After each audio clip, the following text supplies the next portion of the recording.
and sisters in the occupied zone. The chair is against the wall. The chair is against the wall. John has a long mustache. John has a long mustache. It's 12 o'clock, Americans, another day closer to victory. And for all of you out there on or behind the lines, this is your song. And welcome everybody to our daily gun show. We come to you live every day at midnight Eastern. That's 9 Pacific for about an hour each night.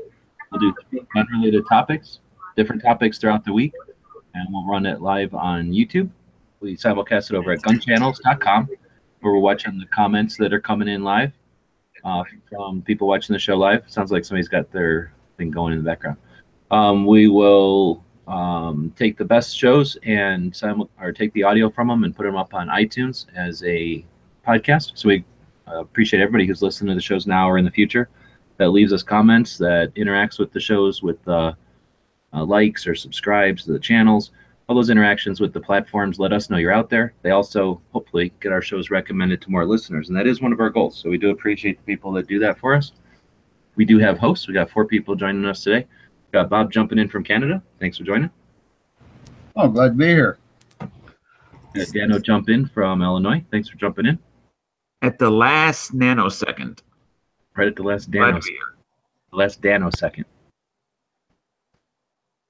And then we got Angelina showing up from California for the first time as a guest today on our Tuesday wild card from Alan Anchor. Thanks for jumping in and replacing Jimmy. Thanks for letting me hang. You bet. I'm down here in Tucson, and like I say, Jimmy's not around. He's having some troubles with the pup. So everybody, grab your puppies, give them a pet on the head, and send good wishes to Jimmy's puppy over there. And we'll dig into the show. It is episode number 472. It's a Tuesday, so we talk about Second Amendment issues. We'll be talking about why the antis are so afraid of guns. We have a wild card subject, so today we're going to be talking to Angelina about Alan Anchor. And then normally we would have Jimmy do State of the State of Washington, D.C. So we'll see how quick on his feet Dano is, if he wants to grab that and do it for old time's sake. Otherwise, we'll just kind of BS about what we think we know about Washington, D.C., which is, that works. And then, of course, all our daily stuff, gun of the day, gun shop, and all that kind of thing. Before we dig into the show, though, we usually take a break at the beginning, see if anything happened overnight or during the day that was worth talking about. I didn't really hear anything. Sure, there were several things, but suddenly I haven't finished it. Haven't finished what? The day? The State of the State that I didn't know I was supposed to do. No worries. We got a question coming in from the Instagram side. We do try to post the show over on Instagram whenever I remember to do it. Andy's asking, what part of Illinois is Dano from? I am far west of Chicago. I'm actually much closer to the Mississippi than I am to O'Hare Airport. I'm 30 minutes from Wisconsin. That's how close I am. How far north? I like to tell people he's by the Blackhawk statue. Yeah. Is it Blackhawk? Chief Blackhawk is south of me, off the Rock River. All right. So far enough away to be not influenced or affected by the county and the city, but close enough if you need to get over there for something. It's not a reason. Close enough that politically they affect my gun laws, my state laws. All right, but you're not in the county with Chicago where you have to do it. Right. Okay. All right. Well, thanks for asking, and that's part of the show. Is we do try to play with this new media and not just take a radio show and put it on the internet or take some kind of blog and post it on iTunes. What we're trying to do is use this interactivity, and we schedule the show on Mondays with the audience, and we're paying attention to the comments out there. If you're listening to the show later and you'd like to add something to the show or give us an idea for a future subject or future topic, you can always email us at dailygunshow@gmail.com. And I guess we can dig into the show. So it's Second Amendment issues. Why are the antis so afraid of guns? Sexual impurity. The whole I'd like to start on a more basic level. That's what Freud said. Where do we see solutions? Do we see the solutions to our problems from government, or do we seek the solutions from within ourselves and our smaller families and smaller groups? And that right there seems to divide a lot of us right there.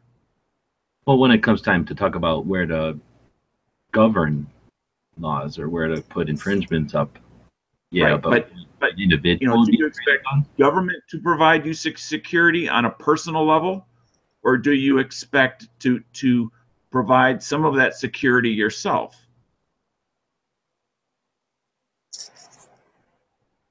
All right, so I guess so we expect the police to be their only single layer, single point of failure, from my perspective, of security. They put all their faith in our layers of government. Okay, well then how does that make them afraid of a gun, though? That sounds more like they're afraid of gun owners. Because it's a specialized tool for specialized individuals. Yeah, but they're like afraid from like, I want to go target shooting. Like they're afraid of that. Like just Yes. at the really bottom level, they're like, no, I don't even want to see a gun. Yeah, I come from a family of nothing but that, to where literally the tool is thought of or feared as if it will literally jump off the table and become alive. Absolutely. Well, may I give you the complete quote from Sigmund Freud, which is simply that a fear of weapons is a sign of retarded sexuality and emotional maturity. Now, this is a quote we've used at the end of the show more than once, I'm sure. And that's exactly what it is. These people are not mature enough to see that you can handle responsibility, the responsibility of being a firearms owner. They just see, oh, it's an evil weapon. It's somehow that the object is evil rather than the person utilizing it. Whereas they don't see a hammer as evil, which kills tens of thousands of people, not tens of thousands, but thousands of people a year. Oh, hands and fists kill more, but nobody gets all. Well, I'm just using that as an example. Let's not be crazy. I think the number was like 600-ish or something. It's not 1,000. It's under 1,000, but it's less than rifle. It's more than rifle. Rifles were under 300. They were more like 600, I think. But if it was sitting on the kitchen table, they would not view that as, oh my goodness, get that out of here. Little Jimmy might see it. Or like, oh, there's an implement that can hurt or lethally inflict damage on someone. I'm worried now that they're going to freak out and use that. Like somehow the gun is iconic or magical that once you get mad, I guess it's it's ignorance, right? They think that if you pull the trigger with ill intent, there's a lethal result. They don't see injuries, or they don't see the inefficiency of a firearm, or it's not automatically deathly. And if you view the world from that perspective, that pretty much explains everything else that results from it. It could come alive. It's so dangerous, it cannot be trusted. It's inherently evil. Well, liberalism is a disease, Dano, that we understand. And part of the...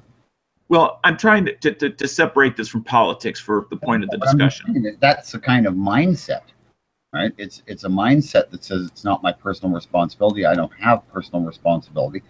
Somebody else is responsible for everything, my safety.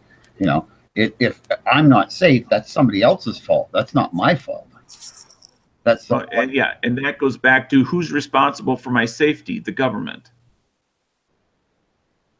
Oh. And therefore the government should regulate, and if need be, ban these items because they're too unsafe to be in the hands of the general public.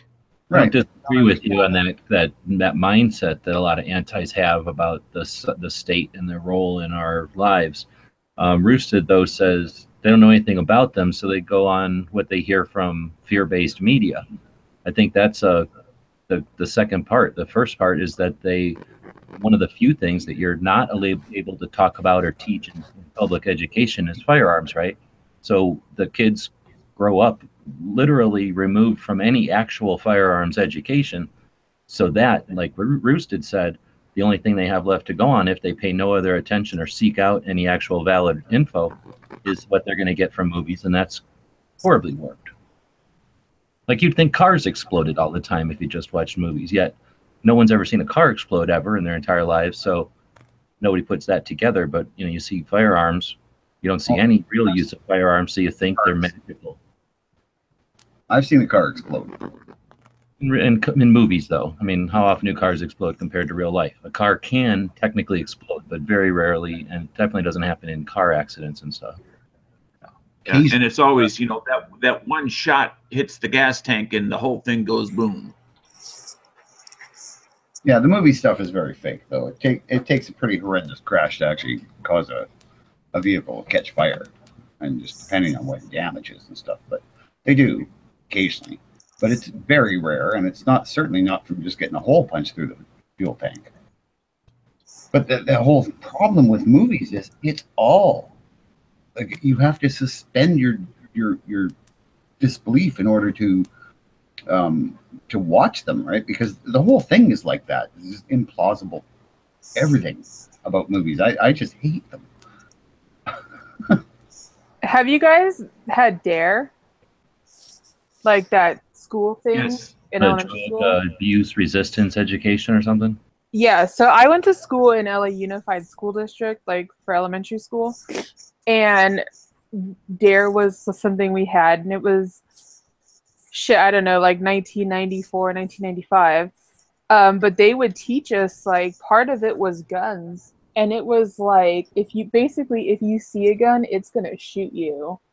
So, like, run the fuck away type shit. Like, it was total, like, fear-based stuff, and that's what they were teaching us. And, they would say that, like, some of the stuff was like, there's gang members hanging out in a park, and you might see a gun in the grass, so run away and call the police, because you're going to get shot. Even if it's just a gun sitting, in the middle of nowhere, it's just going to shoot you. And that's what a lot of people here were kind of raised with. Well, that's fear mongering. The thing with snakes and scorpions, right, and spiders and stuff. People are like, oh, don't ever touch a snake, or mushrooms, right? People think every mushroom's poisonous that you encounter. Like every snake you see is going to be poisonous until deemed otherwise. Every gun's about to kill you unless you're like. Yeah, and I mean, I remember thinking that was ridiculous because while my parents weren't really into firearms, I had family members that were, so I had exposure to this, and it was something that I enjoyed, at that age. And I remember thinking, like, God, that's so ridiculous because it's not, a gun just sitting there is not going to shoot you. Someone has to pull the trigger. But they left that whole part of it out. But by the same token, I mean, we felt quite confident in telling our kids, if you see a large bearded man in your neighborhood in a white van, don't go near him, right? Unless it's Christmas. Yeah. I mean, I'm not even kidding. I don't like to kid around that stuff, but there's little kids that'll see the van and run. Like that happens. Like you definitely. Oh shit! Really? No, I'm not even kidding. Yeah. Yeah. Well, it took me a minute to figure it out, but now, like, if I'm like, there's parks and stuff. You drive past school or whatever. Yeah, little kids that are just by themselves will go booking. As part of DARE, at least in my area. Good. Right? I mean, I'd rather have kids overly paranoid than to have them getting grabbed by weirdos. In my area, the DARE program is administered by our local police. And therefore we get into the thought police, and then it goes, it was pushed or sold to the parents as an anti-drug campaign and drug awareness issue campaign, but it was really more of a safety campaign from their perspective of what should involve safety. And that's where we get into some of the things that you talk about, like stranger danger, where if you see somebody who's some stranger to you that's and they would give them the typical examples about asking you to come to their car or offering you candy or toys or whatever. I lost my puppy, my dog, or something. Can you help me find it? Yeah. Your mom called me. I'm her friend. She wants you to come with me. Exactly. But those are techniques that are indeed actually used. So it does make sense to at least make the kids aware of it. But it's when they go beyond that it then becomes a problem. Yeah, but 90% of missing children in the world, or in North America anyway, are their parental kidnappings, right? It's one parent or the other that doesn't have visitation rights, takes kids. Like that's 90% of all. Well, child abductions. So the numbers of actual child abductions are not as high as they make you think. Completely have gone off topic from where we started off at, which was why are these antis so afraid of guns? But I think we started there from we went from there to Dare to Bob. Particularly brainwashed as kids to, and I can understand it with a little tiny kid. There's certain amount of, don't touch the hot pot. Don't worry about why water boils or at what temperature or how to cook or what the difference between boiling and sautéing is, right? You just tell a little kid, don't touch the stove, so that they don't hurt themselves. But at some point you start to add some nuance, and that's again where I think that the education whatever system is doing a disservice, because they just let it be with that initial base, which you tell an infant or a baby, and then don't give them any additional, like what Eddie Eagle would do. Wouldn't be all guns are going to kill you, run away. It's go tell an adult, don't fiddle with it. But they all, here's what a gun is, and here's how it works, and this is the dangerous part. And not to give a kid instruction, but to just, kill some of the curiosity, right, the little kids have. I think Eddie Eagle is probably done with, enough foresight to have people who are, psychiatrists or whatever, to know, okay, here's what you teach little kids so that they don't get afraid and unreasonably paranoid about something, but still teach them to respect the item. Where the stuff in the schools, like you're saying with Dare, is just absurd. They don't have any care at all if the kid has long-term perceptions about guns that are unrealistic. In fact, they probably have no problem with that being a result. Well, they probably prefer it. I mean, well, the Dare that was taught to me by the Los Angeles Police Department. So they probably prefer that you're just like scared and don't bother. Right. At least until you're out of high school. Right. And that's, I'm in the Midwest, and my kids were, again, that program was fostered by local police. And again, and they got very much the same sort of thing that you experience. I mean, even beyond that, as far do you guys have like liberal friends? Like super liberal friends? That would be my entire family. That'd be like people that you choose to be around, and they have a liberal view, but you don't have to be around them. Yeah, I grew up just outside Chicago, so my entire family is deeply entrenched as far as multi-generational in the city of Chicago. So yes, I know lots of people. You know what the liberal is like. I mean, I've lived in Southern California my whole life, and I've taken so many people shooting, and I try to work on, I had this friend who, he was like a complete bedwetting liberal, and he was just terrified of guns. Like, did you ever see that thing where the guy said he had PTSD from shooting an AR?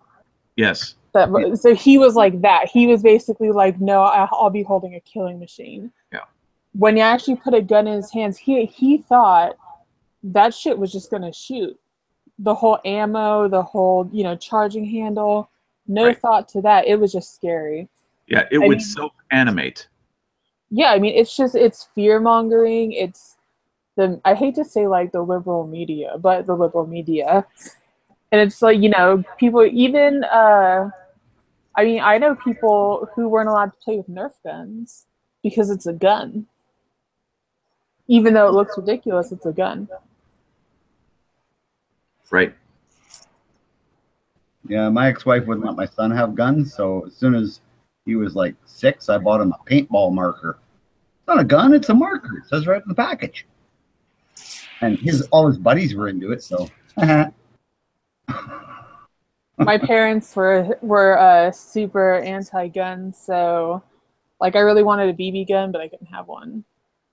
Yeah, and I was the same way. I was raised in a very liberal anti-gun household, which is why I'm the black sheep, because I am now, very much the opposite of what I was raised to be. I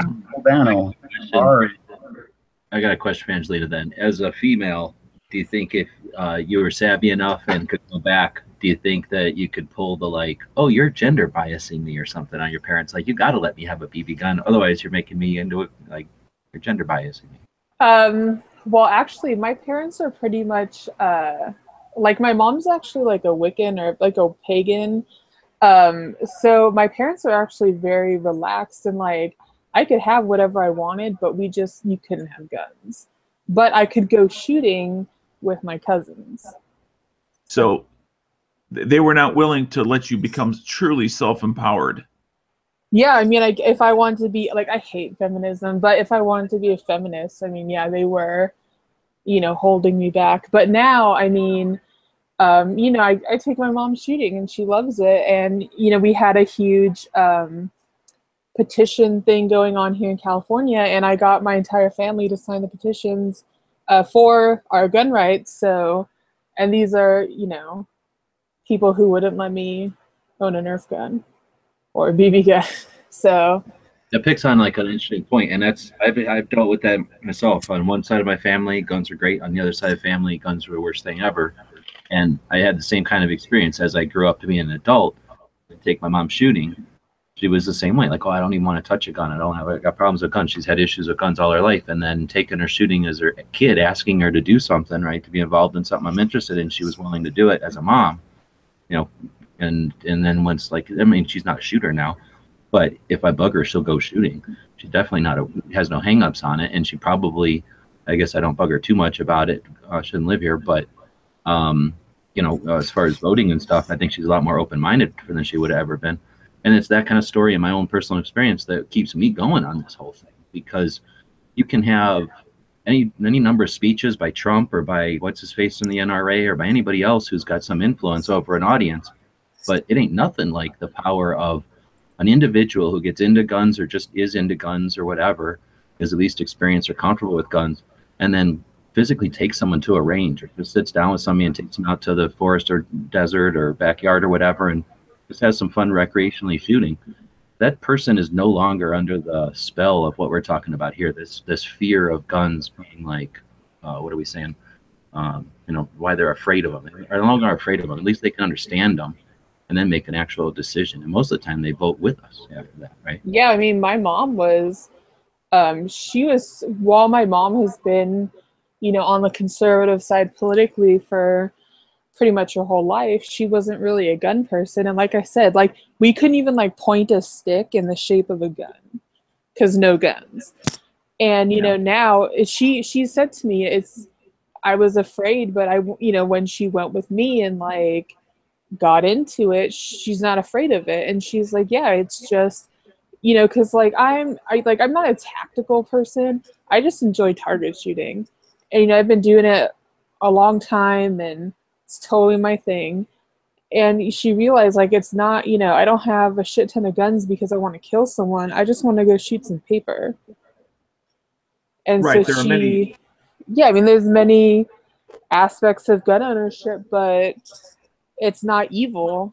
Like it's just because you have a gun, you're not a scary person. And once people realize that, things are a little different.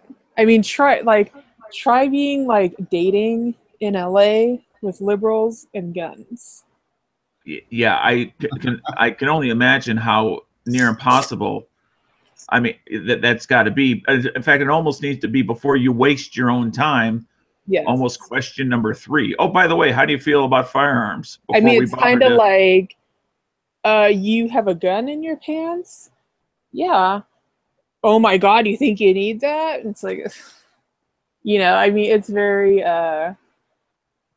Especially for women, it's kind of a thing. And like, Well, I've dated guys that were liberals and they were like, I'm scared of the guns. Can you take them out of the room?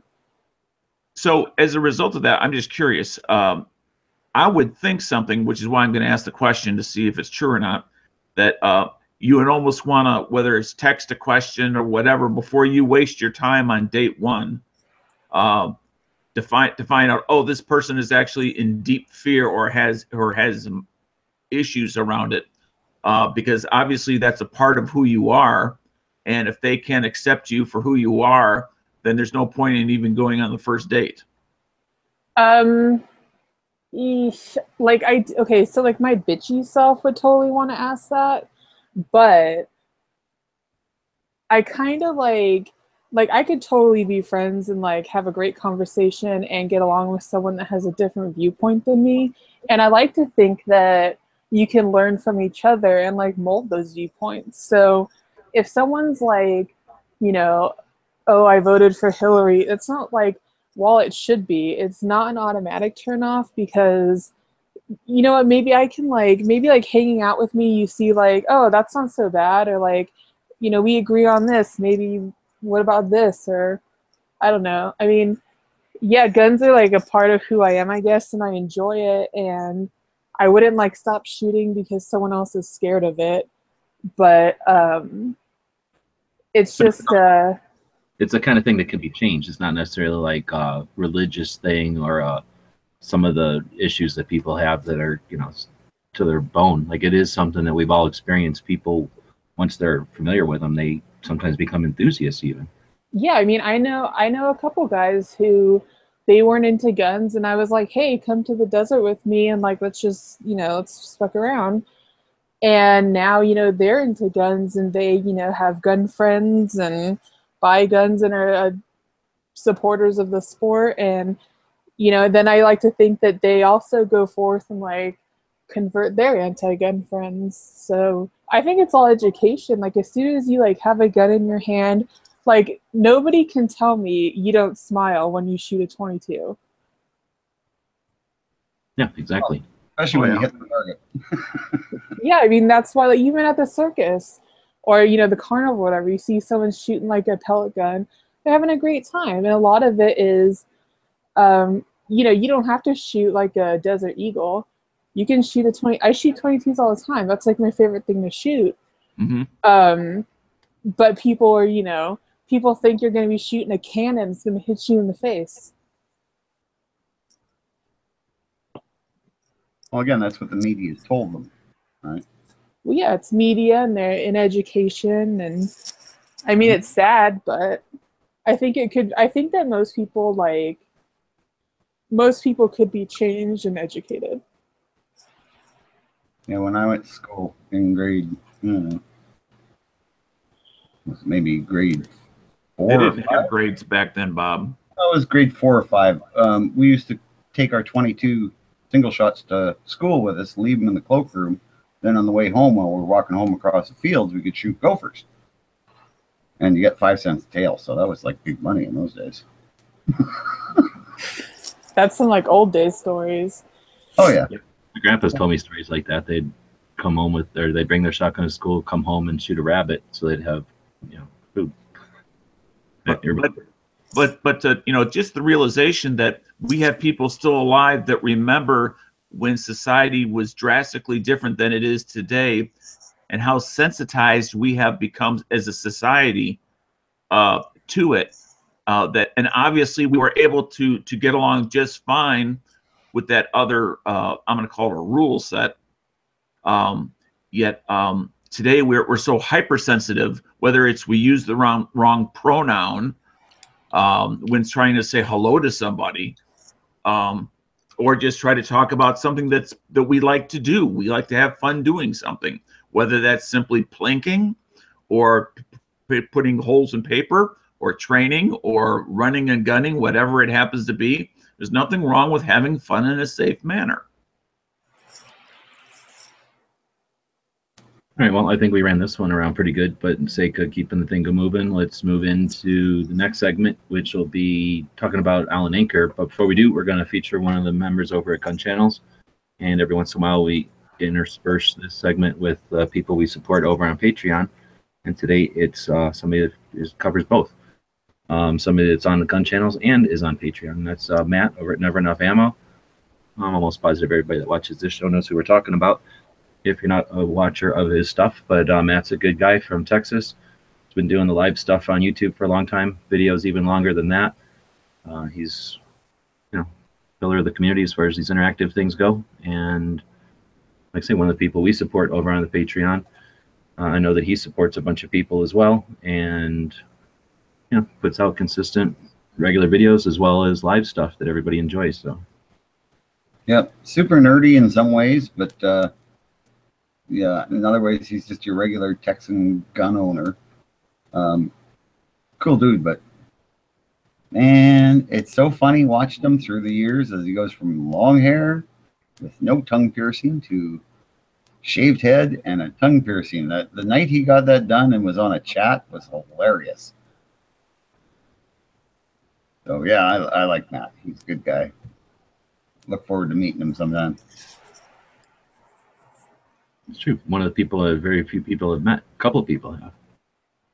And also, he started the. We were talking about in one of the chats earlier today, Tactical Tuesday. They were talking about best of stuff from 2017, and his, idea to do a Second Amendment rally came up in a chat one night, and a couple of weeks later, everybody was out in different states rallying.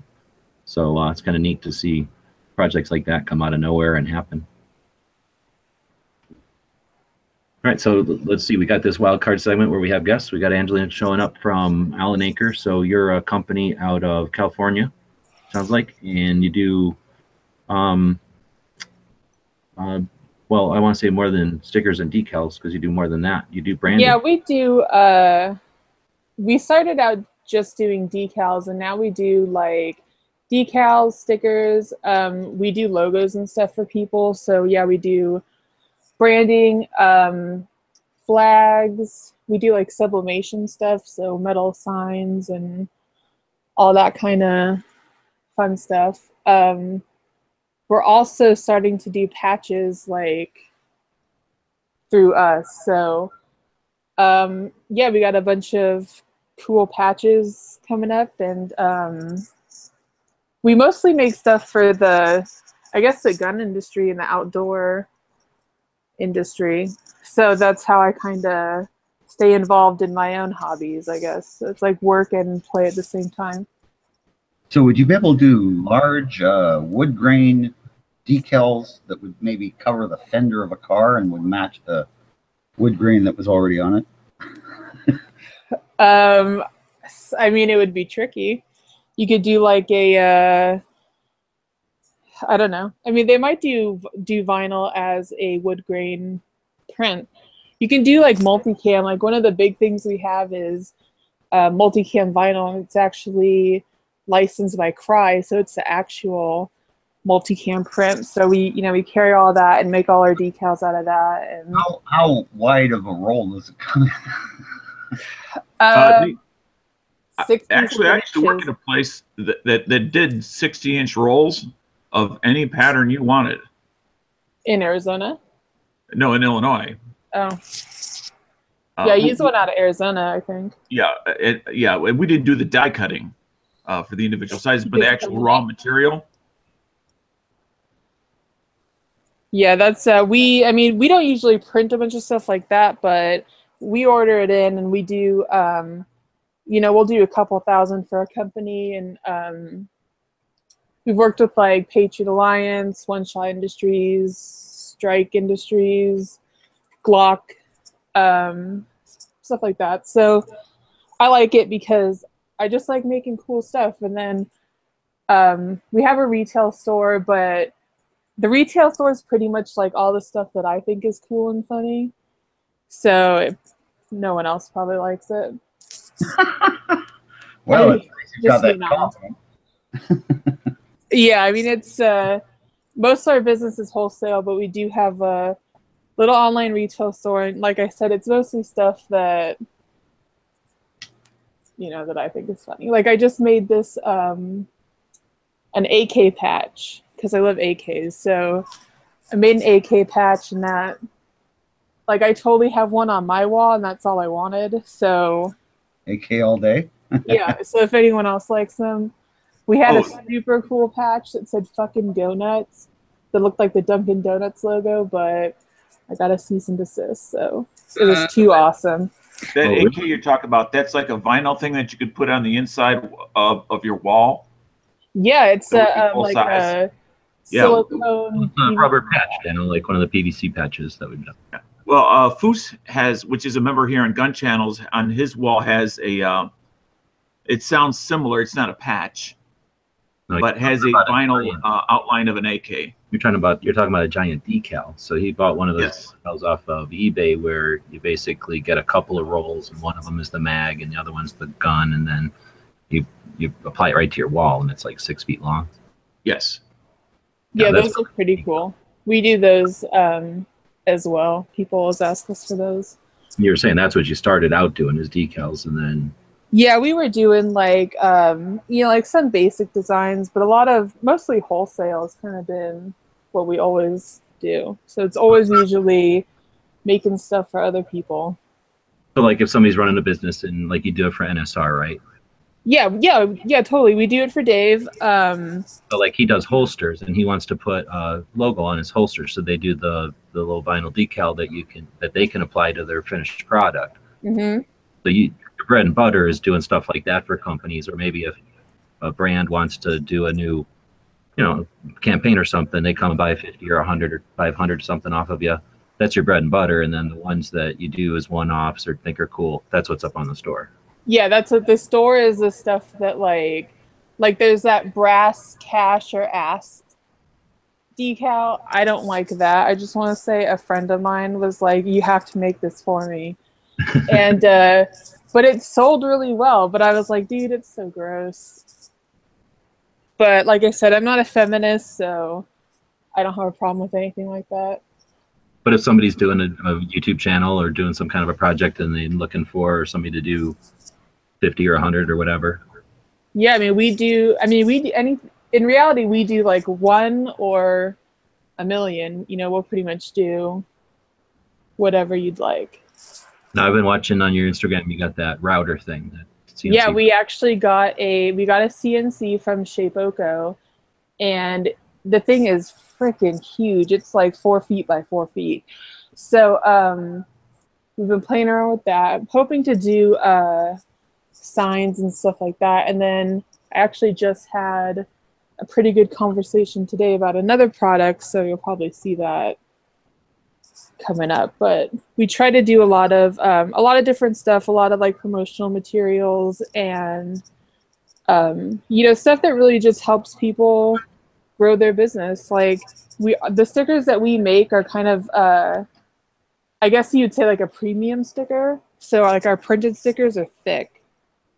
Like that's not going anywhere. So you print the sticker on a printer, but then you put like that layer of coating over it or the UV stuff over it or something, so it becomes like a sandwich. Yeah, it's printed onto vinyl, EcoSol ink, and then we laminate it in a clear or a matte finish. So, that thing's like 5 mils thick at least, which is kind of thick for a sticker. But yeah, we just our main focus, I guess, is there's a lot of little guys that have businesses and stuff they're trying to promote or whatever. So when somebody gets a sticker from you, it's quality. It's like, you put work into this, not just like some paper shit that rips. And then the flags, you do those in-house? Yep, we do those in-house. It's kind of, we're not big enough to have like a dedicated flag printer, so it's this whole process where we got to kind of shut down everything else and then run them through. So we do the flags probably about once a month.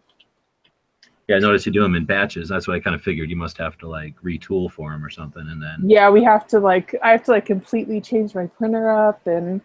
But somebody can basically print out their, again, whatever brand they might be doing, if they got a store or something, if they need to get some flags out there for like an outdoor event they're going to go to or for their vehicle or something, full-size flag. Shit, what was I going to say? They're also popular for like dealers and stuff. So if you sell a product and, this gun shop holds your holsters or whatever, you can drape a flag in their store and people see it. So it's kind of an advertisement tool. Very cool. And that's your full-time gig. That's my full-time gig, and I have employees and everything. So it actually grew from a side hobby while I was going to school. And after I finished school and everything, I just decided to stick with it. So here we are. That's awesome. Well, thanks for explaining it. And I know we got a lot of people watching, so if anybody's got questions, we'll transfer them or we'll relay them.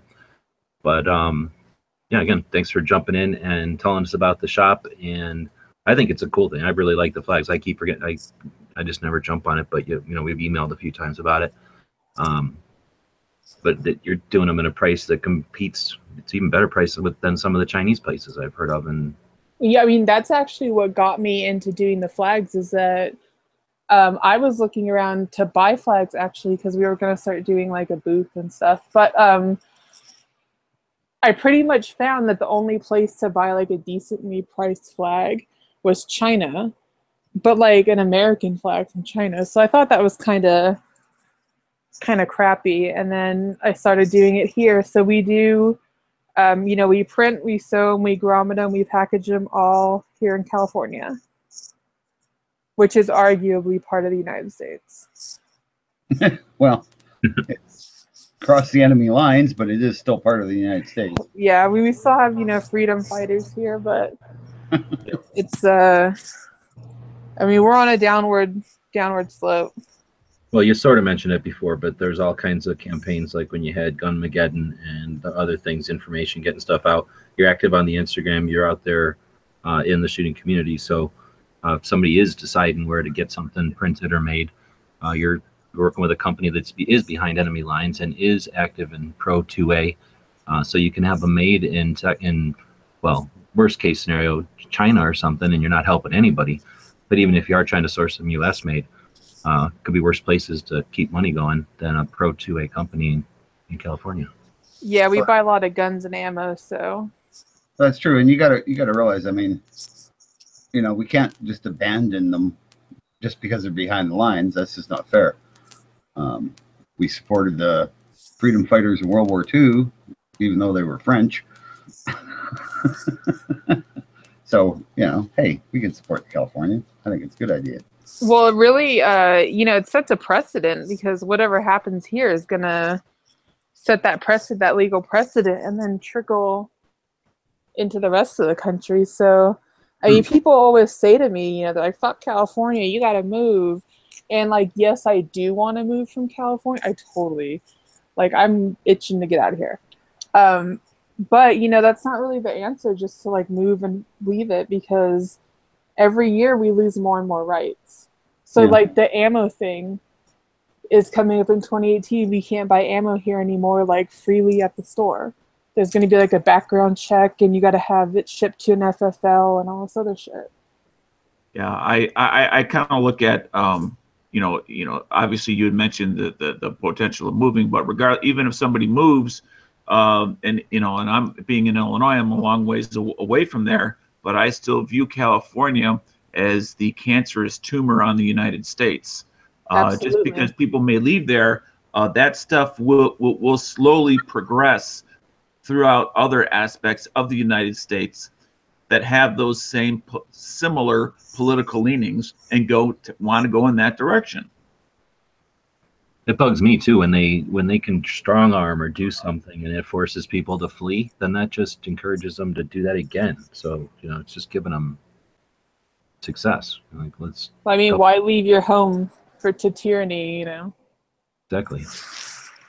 All right, so on the opposite of tyranny, we try to feature a gun shop every day. It's one of the reasons Bob and I started doing the show on a daily basis. So we've got a suggestion, I think last week, for this shop called Harrison Shooter Supply in Lyndon, Texas. I don't know how to say that. So gun shop in Kansas, and we're just checking out their website. I don't think any of us have been there.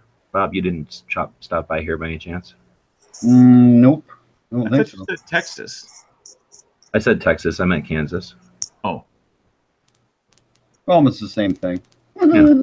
Got an S in it and an A. So anyway, they got a pretty interesting website. Kind of a generic one in some respects. It doesn't give you pictures or anything, but looks sharp.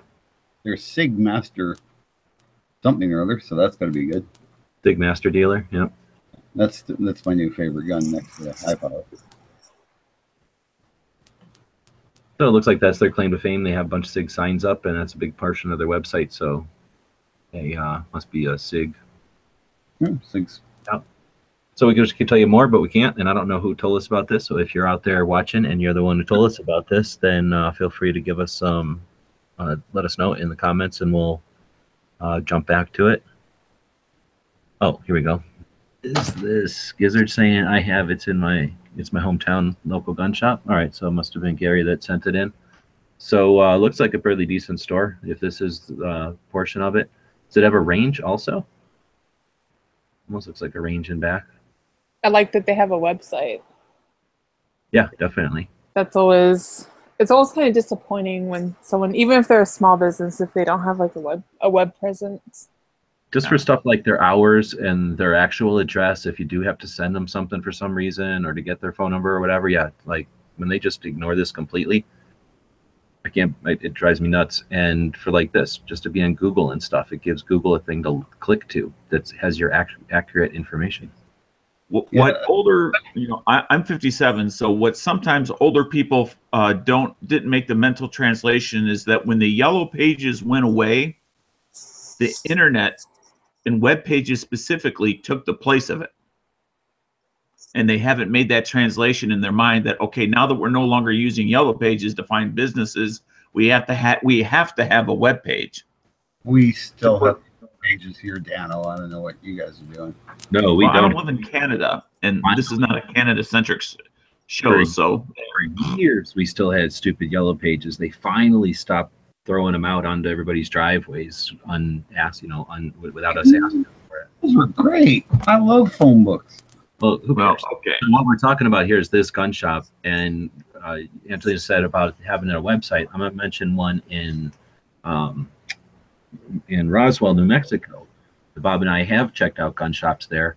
There's a gun shop that was in Roswell, and I came into town, and I know Bob had gone to one of the shops, and I knew he said it was on the main strip. So I'm looking for you letting Google Maps show me one on the main strip, and I found one that was about a block off the main strip. And we did the live show from there that day, I don't know if you remember. And trying to remember the name of the place. I think it's the guy's name. But anyway, he was telling us about how Google Maps keeps telling everybody in the world that this just house on the other side of the street is the gun shop. And no matter what he does, the only thing they'll do is take money to change it. Like he has to become a whatever subscriber to Google Maps or something and pay them for them to go in and change that. I guess you could say they're holding them ransom. So again, that's the kind of thing. If you just rely on Google Maps to tell your customers where you are, they have no interest. What do they care? In fact, they're going to sometimes screw around and charge you to get accurate information out there. So having a website, even if the Google Maps is wrong and it tells them where your website is accurately, again, most people are savvy enough, like Dano said, most people are looking to your website to get this kind of information, assuming this is the accurate information, not some accumulator out there on the web, like a Yelp or something. Yeah, too true. Anyway, so if you have gun shops out there, we just did the gun shop loophole tour and checked out 60 different gun shops. Then we went to Tulsa and checked out a few more. And we'll be heading up to Phoenix and continuing to check out the Arizona shops. But anytime you've got a shop you'd like to feature, let us know. Send an email. Let us know in the comments here. Again, our email is dailygunshow@gmail.com. So I'm going back to the comments. Gary's saying it's funny. They say they're the largest shop in town while the town has 1,000 people. So there's no range. And they have a Facebook page. And they do Instagram and Twitter. So they're pretty web savvy. And then I think he just sent a link to their Facebook. He says their Facebook page has better pictures. So let's click on that and drag that over. Am I still screen sharing? Yeah. So scrolling down, their Facebook page is better. So we're waiting for the Facebook page to load here, and we'll take some more pictures of the shop, I guess. Scary, though, with, again, you want to rely on your Facebook page. Talk about treacherous. I mean, they're, you come on one day and they're not even there anymore, or, something goofy, and even if it's down for an important time, your number's not there for people. But you want to be on these places. But yes. Right. You can no longer solely reply on your .com or whatever sort of website you have. You pretty much need to have more than just one place for people to find you. Oh, they got a lot of guns. I like it. Got a lot of boxes.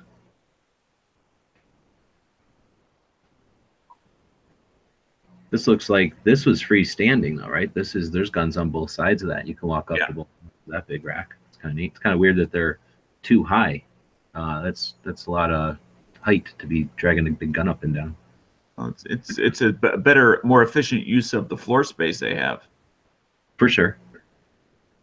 Well, it depends on how their shop is built. They may not have to lock all the guns up at night. Well, right. That's why there's bars on the front windows. Oh yeah, you don't have to lock guns up unless you feel like it. And I guess the neighborhood requires it or something, but yeah, not every shop puts all their guns up. Some neighborhoods, because I've we've had gun shops in my hometown that people have just driven pickup trucks in through the wall. And Okay. run. Would you have another chat where you tell criminals how to rip out gun shops instead? We'll just. So this is a cool little rig for a mare's leg. I don't know if you think that unsnaps there, or does it just go in through that loop? It's hard to tell from the angle of the picture. Yeah. I guess it snaps. Otherwise, they would just have incorporated it right in, right? They Yeah, it wouldn't. looks like it probably snaps. Yeah, which seems I kind of like it, but it looks like they phoned it in with these slits, like just slits. Or it's got one of those.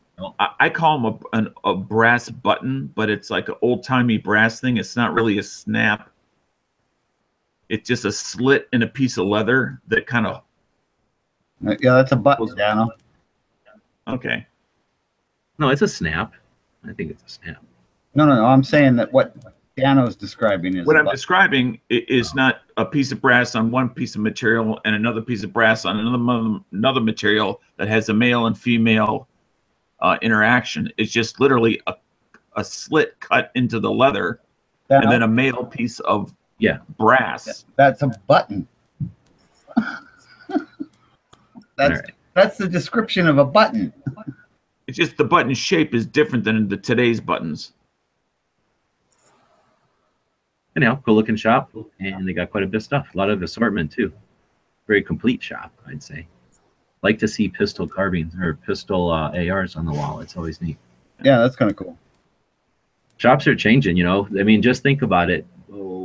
6 years ago, you wouldn't see ARs on the rack with braces on them, And now people, go, oh, I want to get a short AR like that. Okay, it's a pistol and blah, blah, blah. I want a short shotgun like that. Okay, it's a firearm. Here you go. Love it. And they got the little youth rifle. Is that a little cricket in cool desert gray or tan or beige or whatever that's supposed to be? It's I like no, it. that's perfect. All right, yeah, thanks for sending us the link to their Facebook and whatnot. We will, well, I just closed the Facebook. I'll try to grab that back open, and we will include that in the notes to the show. And that's one of the things we try to do, talk about how the internet works, right? You leave comments and like the stuff, we ask to do that. Those interactions with the platforms are what tells the internets out there what's interesting, what's being appreciated on the web. One of the other things is called a backlink, having links out there. So we'll have that link on our Daily Gun Show YouTube channel. There'll be a link on our website that talks about gun shops. So every time you suggest a shop to us, you're putting that out there in a couple of different places. It's out on gun channels right now. So there's all kinds of traffic going to it. We're giving them that little bit of, electronic burst or electronic boost that, they can't pay for. So that's one of the reasons we do this show on a daily basis, so we can hit a new gun shop every single day. So anybody that wants to help us out with that, feel free to email us at dailygunshow@gmail.com. all right. You want to go ahead and do fire up State of the State? Sure. So every Tuesday we try to feature a new state. Today it's and we're going in order of the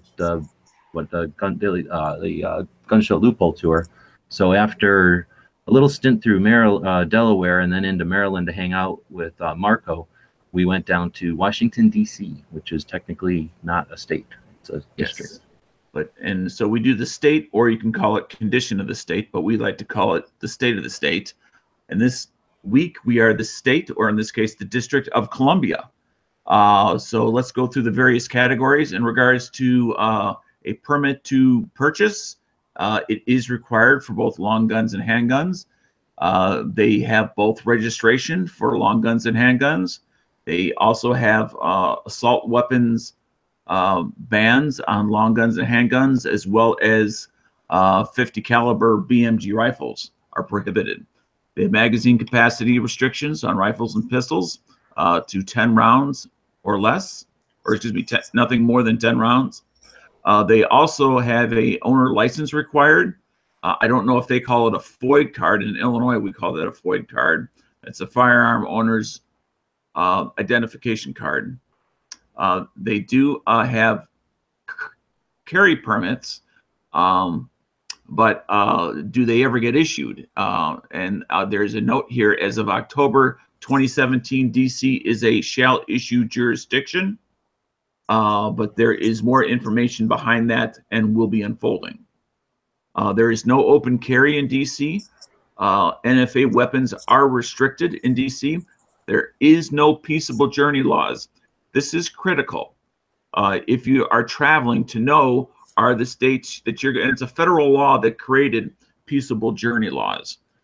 And that means traveling from state to state and not being either ticketed or arrested by carrying your firearms from one location to another. So they do not respect that. So if you were to cross over into DC, and let's say you had an AR in the trunk, safely secured, you would get arrested for that and prosecuted. And lastly, they do indeed, for private sales, have background checks for both pistols and rifles. And that is the current state of the state of Washington, D.C.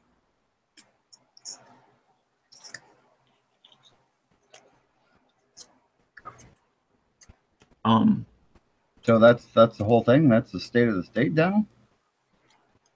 Well, that's, yeah. Those are the categories that when that guy who used to be here used to do state of the state.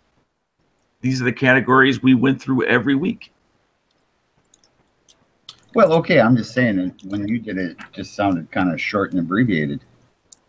Well, I didn't make a story out of each category. They have horrible traffic, though. Yes. Horrible. Yeah, I don't know why you would want to live there anyway. Because it's the center of the free world. It's a big target. Uh-oh. What's that mean? All right, so people that listen to the show know that that sound means, that sound there means that it's time for the tactical pop quiz. Every day we do a tactical pop quiz that can happen at any time. It is open book today. And let's see, we'll be watching the YouTube side, the gun channel side, and the Instagram side. I think I've done everything without the Instagram side getting any hints or anything. And so you want to get your keyboards ready, as Jimmy would say. And oops, I got to click the right button over here. And then the question today will have to do with our guest from Owl and Anchor. And the first one to correctly identify the colors of the AK patch will win. The AK patch that we talked about earlier had colors. What were those colors? Wait. I know, I think. Okay. Red and yellow? You're saying pants over on Blue the and white? side? Blue and yellow? Red and yellow? We do have our winner. I just like to let the countdown thing tell everybody that. Yeah, red and yellow. So pants was the first one to correctly come up with that one. So we did get a correct answer from Hadi over on the YouTube side. Eventually, nobody on the Instagram even bothered. These lazy Instagrammers. And Arnold was second place. Arnold also had the correct answer, but Pants was first one with the correct answer. On the ball. And so for winning, you will get sent over to our website, which is dailygunshow.com. We have a form you can fill out there, and we send out all kinds of fabulous prizes. In fact, some of the prizes we have to send out are from Alan Anchor. You sent me a bunch of stuff before, and we put it up on the prize patch, or on the prize patch panel before. And you know, most of the stuff got yanked. All the stuff that was like clever that you sent me, I think I might have your logo. I can't remember all that I sent you now. You sent me a bunch. I'm not a fan of the U.S. flags one, so I was like, don't send me any of the U.S. flag ones. I think you sent me pretty much everything else, though. Oh, so, yeah, probably. Up there, and like I say, all the ones that were like, you know, morale patches or whatever all got grabbed eventually. And like I say, I think I might still have your logo. But anyway, yeah. So we just sent who was it, Pants, a link, and you're the winner. Every day we have one. We're gonna be doing more and more with the tactical quiz. Hopefully in 2018 as we play with the internet a little bit more.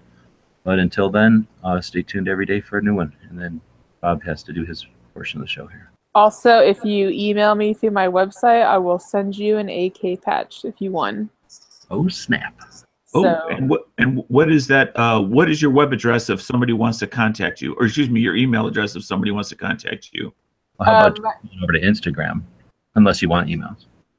Well, my Instagram is owl_and_anchor. Facebook.com/owlandanchor. info@owlandanchor.com. And then www.owlandanchor.com. I think that's everywhere.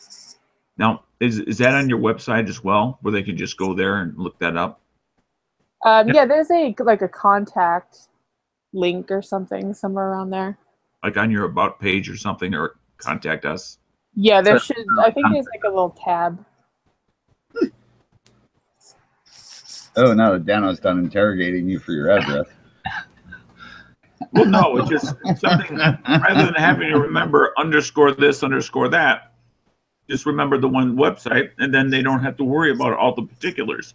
I understand completely, Dano. I am old as well. I think that I think if you Google Alan Anchor, we actually pop up we actually pop up now. So where did Alan Anchor come from? My sister made it up because it's kind of a weird story, but my dad is actually English, so we were making fun of him, so it was like a pub. So yeah, it just kind of stuck with it. I mean, I would totally change it now because it doesn't work, but the brand is so well known that I can't really change it. And all my patches. I just got orange patches too, so. Right on. Now, what I find ironic about that is by poking fun at Dad, you're also poking fun at yourselves. Yeah, I mean, yeah, and I actually did a DNA, one of those 23andMe DNA tests recently. So I found out I'm like 28% British and a whole bunch of other stuff that no one ever thought. Yeah. But, God save the Queen. Yeah. We just had and that's just part of, if your roots come from a seafaring nation, the chances of you having many other bloodlines running through you are very high. Yeah, it's actually kind of interesting. I mean, it's off topic, but I don't know if you guys have ever looked at that kind of thing before, but it's actually kind of like crazy, the information you get out of it. Yep. Like haplogroups and stuff. I've heard of them, but I've never looked into doing them or nothing. And now, it's super crazy. And now NSA has your genetic sample. You know what, though? They probably, if you're going to, take me for government experiments, dude, just do it. Then I won't have a car payment anymore. It's fine. See, but they want both. They want you for the experiment, and they want you to pay for the car payment. No, more than likely, they're just going to clone you and use you on another planet. Right, we're getting way off track here. Yeah, I don't know what about that. So that's the movie of the day. We had, well, hold on. We had 107 people watching on the Instagram side there. So there's 29 people watching on YouTube. So just, interesting to see how many more people are going to watch something that's just, I guess, convenient in front of their phone.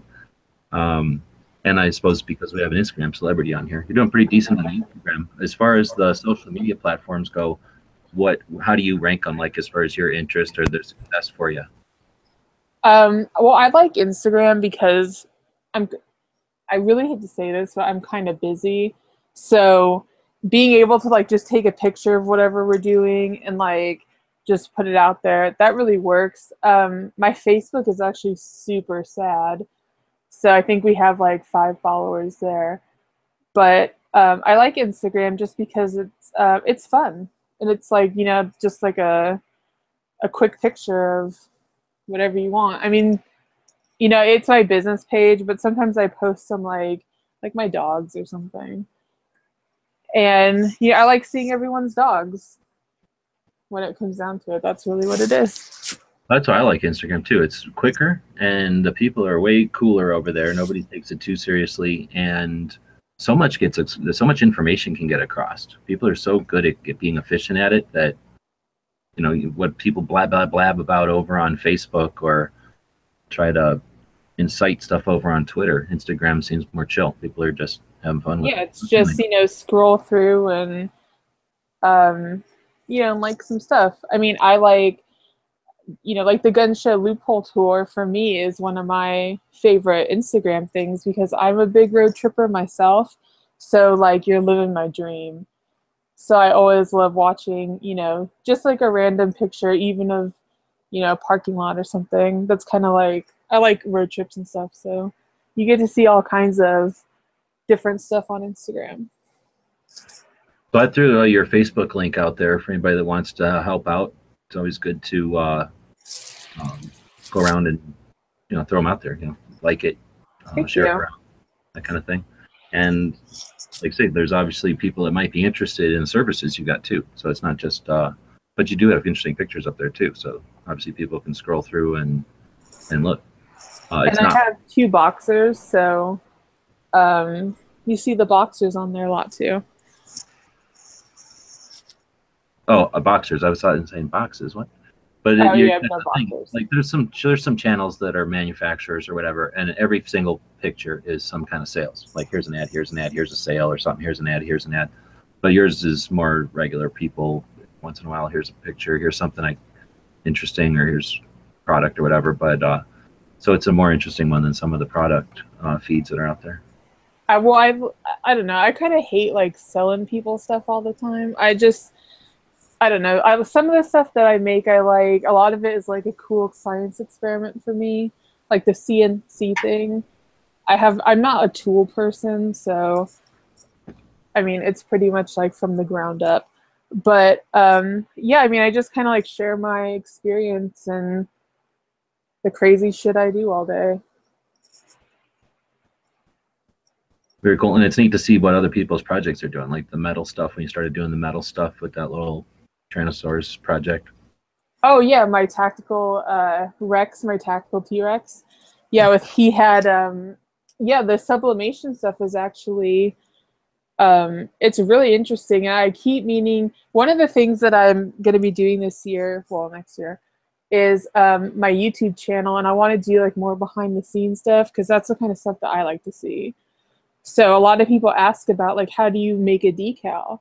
So, you know, we're going to show you how we make a decal, or how we cut stuff on the CNC, or how we design it, or how to sublimate a sign, or just stuff like that.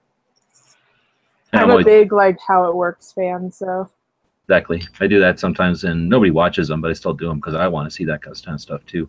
Yeah, you know, that's like my total jam. So I always like to see like the behind the scenes, and that's one of the other things I like about Instagram is when people go live, you kind of like, you know, watch them stipple a lower, or you know, Cerakote something. It's just kind of interesting to see like the manufacture of it.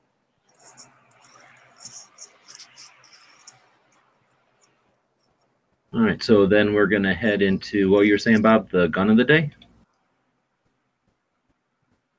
Sure, let's do the gun of the day. You back? The Dan on the left. Okay, you're back. There we go. So,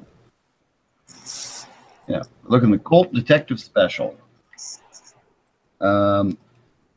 Just a really cool little gun. I recently got to play with one, and yeah, I was so impressed with it. It does have I prefer the Smith & Wesson ejection button on the Chiefs, but I like the extra round you get with the Colt. And it's really, the difference in size is minuscule. Well, and it's such a small gun that this is the one Colt that this isn't so bad to eject it. It's right there. Yeah. But it's just a beautiful little gun. I love these little revolvers. They're you know, they're practical, like 38 specials, nothing to sneeze at. And yet they're not ridiculous to shoot. Even that short, they're not crazy to shoot. I'm okay with this one, but I don't like this one. I like it with the shroud and a little bit stiffer barrel or whatever. Yeah, I actually do. Well, I mean, they can't attack much with a gun. It just looks cooler. It doesn't look like it would get snagged on stuff ever. Yeah, well, they don't tend to anyway. Look at that front sight though. It's all like a nice little ramp. Where this one's yeah. Oh, and Yeah. then just a point and shoot gun. Yeah. You know. You're never going to use a sight like that. No. You can shoot pretty far with a little gun like this still. It's only Well, you 30. can. You can if you try to, but I mean, 30 it doesn't kick that bad. oh hell no. No, that's like shooting a girly gun like Dano's 9mm. But the main thing is it's 6 shots. Yeah. Yeah, it gives you one extra round. How much are they're not giving these away. They don't make them anymore, do they? Now, we're talking about the detective special. Yeah. Did they have a drop safety? Yeah, they have to. New. This one doesn't look. I mean the original one. I'm not talking about the ones produced today. One says 1904, and it definitely looks like it's got a firing pin right on it. I got to play with one that had like accessories from the day. So it had a bobbed hammer. It had a specially shaped trigger. It had the little aluminum front thing in front of the grip, you know? Yeah. Oh, yeah. It was like all tricked out. The hammer was all bobbed, though. You could still get it. You could still do single action, but there was a lot less hammer hanging out. You get hung up on shit. Really cool little gun.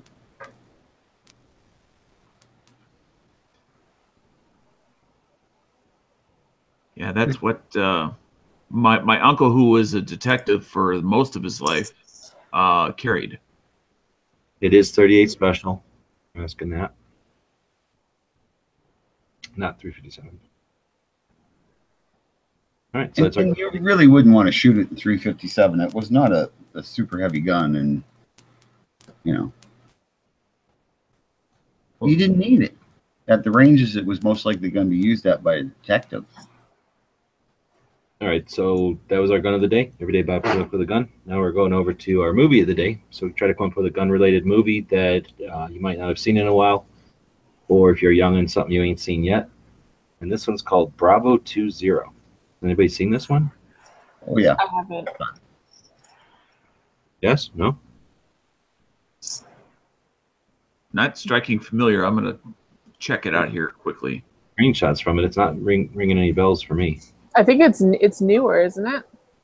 No, it's an older movie, but it's British SAS units in Iraq. 1999. Yeah.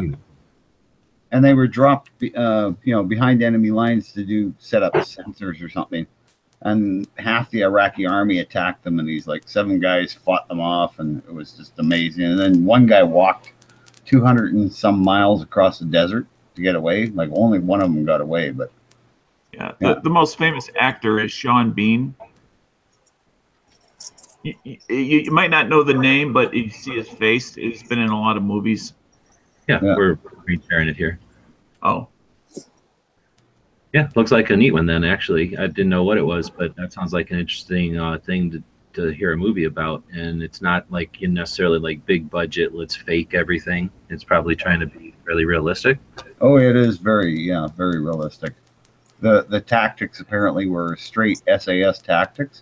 Like they were getting attacked by a platoon or something like that. And so they attacked. These 7 guys attacked and charged them, running up and then, laying down machine gun fire. And they had 2 or 3 grenade launchers in their M16s and shit. And it was just amazing action. And it actually happened.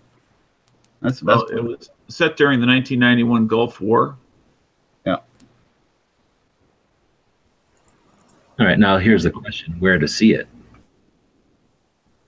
Is it on the Tough one. Yeah. Like I remember I rented it on videotape when it Yeah, came out. 1999 is in that range where it's probably available, but not necessarily on the Netflix. Maybe it's on YouTube. It might be in YouTube. 48 minutes of a documentary on YouTube. Well, they had, 2 minutes. Is it a 2-hour movie? yeah, about a 2-hour movie. Yeah, I'm finding the book. I'm not finding the movie for rental. It was on YouTube. They got Yeah, I grabbed. think they have YouTube, Amazon, Google Play, iTunes. $2 on Amazon. Oh, $2. That ain't bad. To watch it. Yeah, to watch it. $4 on iTunes. Oh. Now, is that $2 if you're a Prime member or just for anybody? Let's see. It says rent movie $2.99. Okay. I've done that before. You get to watch it for a few days or something, I think, too. Yeah, like Yeah. 48 hours or something. Which is nice, especially when streaming. So in case you get to the middle of it and you're just tired and you want to go to bed, you can just pause it and watch the rest of it the following day. Roosted is saying it is on YouTube, so maybe a little more looking. You can find it on YouTube. Yeah, it's $10 a if movie. you want to buy it. It's really cool. At one point, the SAS guys don't get their equipment, so they just go and steal it from an American unit.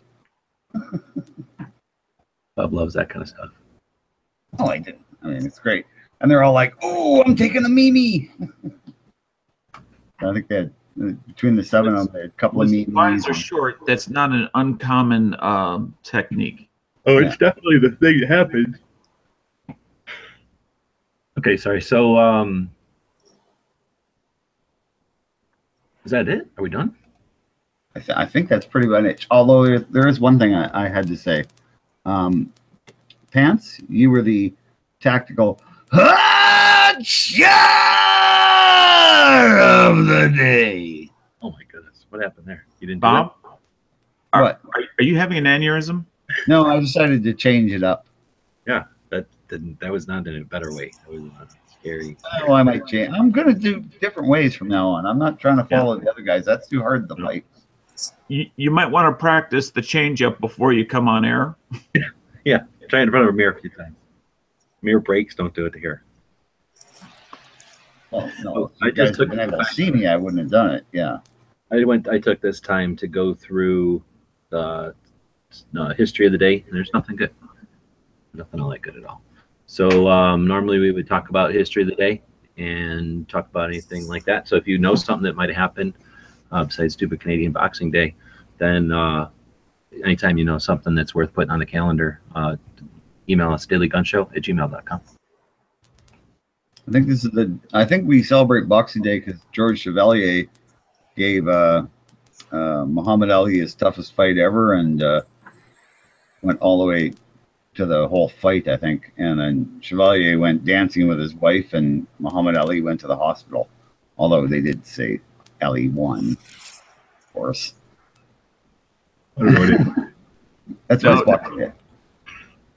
Did you guys mention in yesterday's show or about the Federal Register and the request for comments on bump fire stocks from the ATF?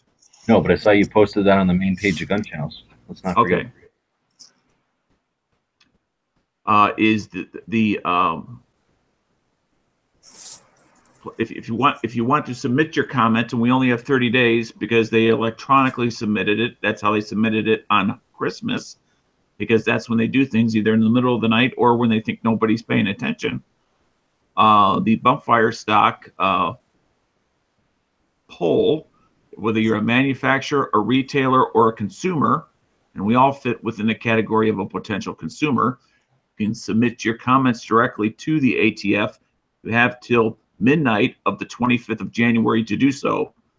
I will put the link for that in the text chat of the Daily Gun Show. I don't know if I can put a link out on the YouTube side. Yeah, you can. Okay. Well, then I will do that just here momentarily. So it looks like we got a month. It looks like they're going to end that a couple of days before my live comes back. My live ability comes back on stupid YouTube. So, yeah, we'll have SHOT Show between there, though. So hopefully everybody will get the word out on that, and we'll show them what's for. You know, they do have to put these 30-day things in there. I don't know if they have to. They do put these 30-day things in there, and that's an opportunity for us to use the government, use the structure that is government, so that they can get feedback and get so much feedback that they never even do these plays again, hopefully. Right. And so I realize this is late at night, so you know you may not necessarily have time to read it or go through it at this point. But if you are proactive for your Second Amendment rights, I would highly encourage you to at least save the bookmark for when you do have time to get to it, and then provide your input. Because if we don't put anything in there, they'll just assume we don't care, and then they'll do exactly what we kind of expect them to do if we do nothing, which is to make it a registered item. Exactly. All right, well, so that pretty much is wrapping up episode 472. We'll be back tomorrow with 473 at midnight Eastern, 9 Pacific. We'll be doing our entertainment stuff tomorrow. We're going to be talking about SHOT Shows from 2005 to 2007. Those were some fun years. We'll do our good idea, bad idea about the 300 Win Mag. And then we take a look at everybody who's been using the hashtag Daily Gun Show over on Instagram, and we're going to judge pictures over there. We'll do our gun shop of the day, end of the day, and all that other stuff too. And normally Jimmy would tell us about what's going to happen on gun channels between now and then. So he's not here. Yeah. Got a text from him. So we'll see what's going on when we're off the air here. And then hopefully he'll be back tomorrow, or I'm sure the other guys will be back tomorrow for Good Morning Gun Channels. And then the live chat usually runs throughout the day, the live lobby. Then the primetime stuff starts up. Let's see, today's Tuesday, right? So tomorrow will be Wednesday with Clover Tack doing his Wednesday show. Then Never Enough Ammo does a show, and we'll be back here at midnight. I think I'm not forgetting anybody, am I? There's somebody else doing Wednesday show now? You're asking the wrong guy, because it just wherever I stumble onto on the gun channel is usually where I end up. Which explains a number of things. Explains a lot. It explains why he's in that lady's house right now instead of where he's supposed to be. I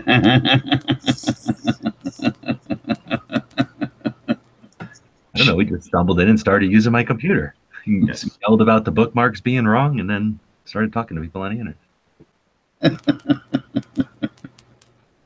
All right, well, I brought him some cookies and a beer, and he seems happy. Thanks again, Angelina, for coming up and telling us about Alan Anchor and filling in for Jimmy. Totally. Thanks for letting me come on. It was fun to have a good conversation with you guys. Right on. Yeah, you're welcome anytime. And again, you've got all kinds of stuff that you can offer people that are creating projects out there. Let your local gun shops know if they want to get their merch here in the United States. Alan Anchor is a good option for them.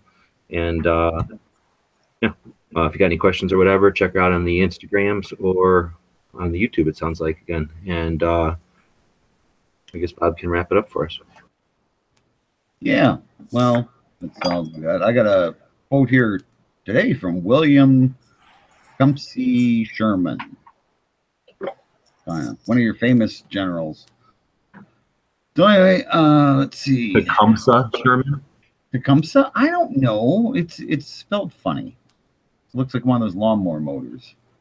It's Tecumseh, like the motor. Tecumseh. Tecumseh. Tecumseh. Go ahead. That's, the quote is by, how about we'll say the quote is by William T. Sherman. Buy things from dearwebsites.com. All right, well, let's do our quote. Like I said, it's from him. But before that, I'd like to remind everybody, please like, share, subscribe. If you want, support us on Patreon. Link will be in the video description. So on that, let's finish it up. War is the remedy that our enemies have chosen. And I say, let us give them all they want. Apparently, he was a bit of a warmonger. So on that, I'm going to say thanks, everybody, for watching and listening. We'll see y'all tomorrow. The guys and gals at gunwebsites.com encourage you to take a CCW class every year, practice at least once a month, and carry every day. Thanks for watching gunwebsites.com. Bye.